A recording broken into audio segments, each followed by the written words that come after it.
back to my channel. I'm your host Roxanne, and for today's recipe we're going to be making an Indian dish called Aloo Gobi. I'm doing it a little bit differently than the way they call for it, so I will tell you the way the recipe reads as well as the changes that I made along the way. This recipe is inspired by PCRM, which is the Physicians Committee for Responsible Medicine. As I said, I did make some changes. They do it on the stove. I'm actually using an Instant Pot. If you're not familiar with an Instant Pot, it is right here. This is my 8-quart Instant Pot. I like it because you can throw all the ingredients in one pot. It's easy cleanup. I'm sure if you were to take your time and do it the way the recipe calls for, it might have a little bit of a different taste.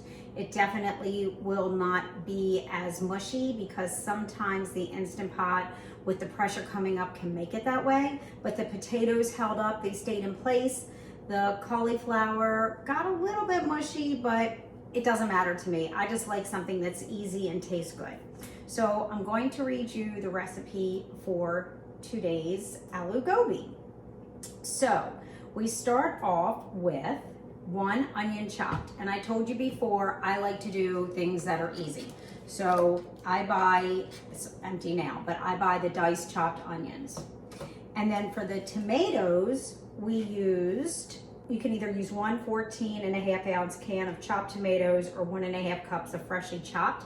I used fresh tomatoes, and this is a chopper. I put it in here and I just pull the string. It's so easy, and that's how you chop your tomatoes. I used 2 cups of cauliflower because that is what I had. I just used the cauliflower multicolored and it was frozen, so I just let it thaw a little and I chopped it.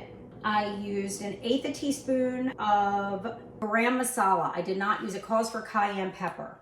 I used garam masala. I like that. It's very spicy. You only need a little bit. So it's 1/8 teaspoon of that. 1/4 teaspoon of cinnamon.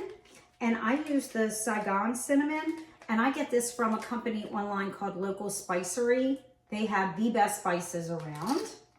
I used, for the ginger, I used the frozen ginger cubes, and I put 2 of those in there.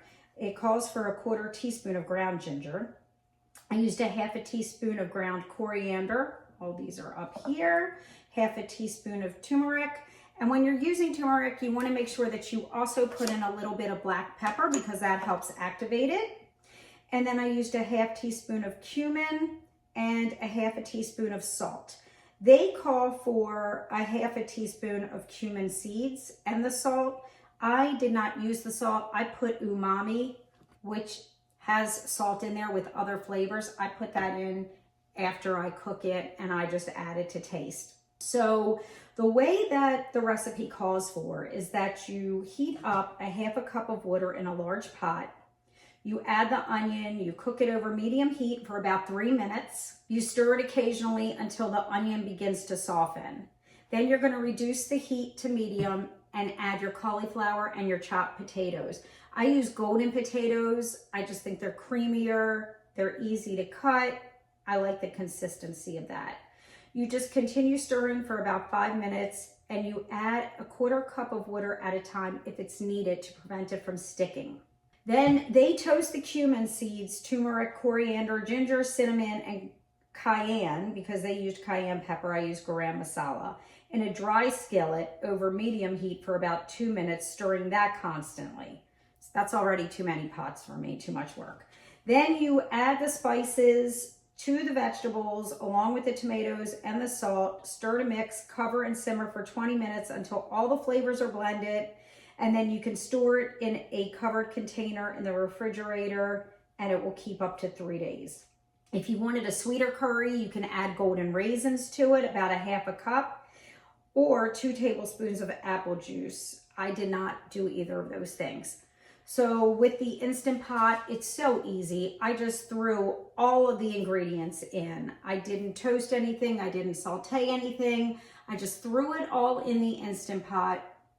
I did it for 15 minutes. The Instant Pot will take about 5 to 10 minutes to come to pressure. You can never put everything in an Instant Pot without having liquid. You're supposed to have at least 1 cup of liquid. I used 3/4 cup of water when I started this recipe. You put the water in and then you just put all the other ingredients on, put it on for pressure cook, high, 15 minutes. And then I let it release naturally. I did help it along the way a little bit, pressing down. You can do a quick release on the Instant Pot where you just press it down and it will release in about a minute. Sometimes when I have tomatoes or some kind of red sauce in my Instant Pot, I do it very slowly because I don't want it to splatter all over my cabinets. You can let it come to pressure naturally and that will be fine. I want to know if you try this recipe, if you make any changes on your own, if you do it the way I do it on the Instant Pot, if you did it on the stove using the 2 different kinds of pots. If you have any questions, comments below, please put them. I love to hear from you. I'll answer your questions. If you're interested in any type of coaching, I do one-on-one and group plant-based coaching as well. My website will be down below. And I look forward to hearing from you. Have a great day.